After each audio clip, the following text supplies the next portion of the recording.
ഈ ആനന്ദില്ലേ കുറെ വർഷമായിട്ട് ആനന്ദേട്ടനും ദിലീപേട്ടനും ഒരുമിച്ച് കലാഭവനിൽ ഉണ്ടായിരുന്നല്ലേ?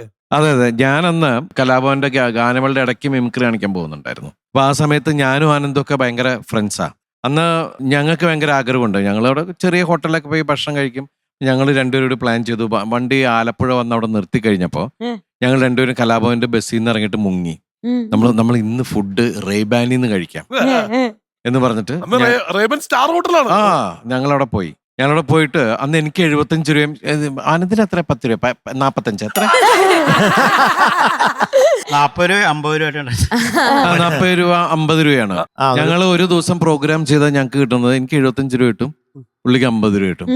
ഞങ്ങൾ രണ്ടുപേരോട് റേബാനി പോയിരുന്ന് ചോറും മീൻ കറിയും എന്നൊക്കെ പറഞ്ഞിട്ട് അങ്ങനെ മീൻ ഫ്രൈ എന്നൊക്കെ പറഞ്ഞ് സംഭവം അന്ന് ആ ചോറ് ഞങ്ങൾ രണ്ടുപേരോട് കൂട്ടിയപ്പോ 100 ചില രൂപയായി, 125 രൂപ. ഞങ്ങൾ രണ്ടുപേരും അന്ന് പ്രോഗ്രാമിന് വെറുതെ പോലെയായി, വെറുതെ പോയ പോലെ.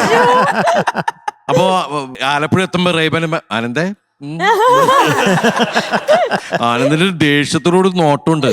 നമുക്ക് അവിടെ പോയിട്ടൊന്ന് ഭക്ഷണം കഴിക്കണം എന്നുള്ള ആഗ്രഹത്തിൽ ചെയ്ത പണിയാ. സ്വപ്നത്തിൽ വിചാരിച്ചില്ല, സ്വപ്നത്തിൽ വിചാരിച്ചില്ല അത്രയും പൈസ അന്നാവുന്നു.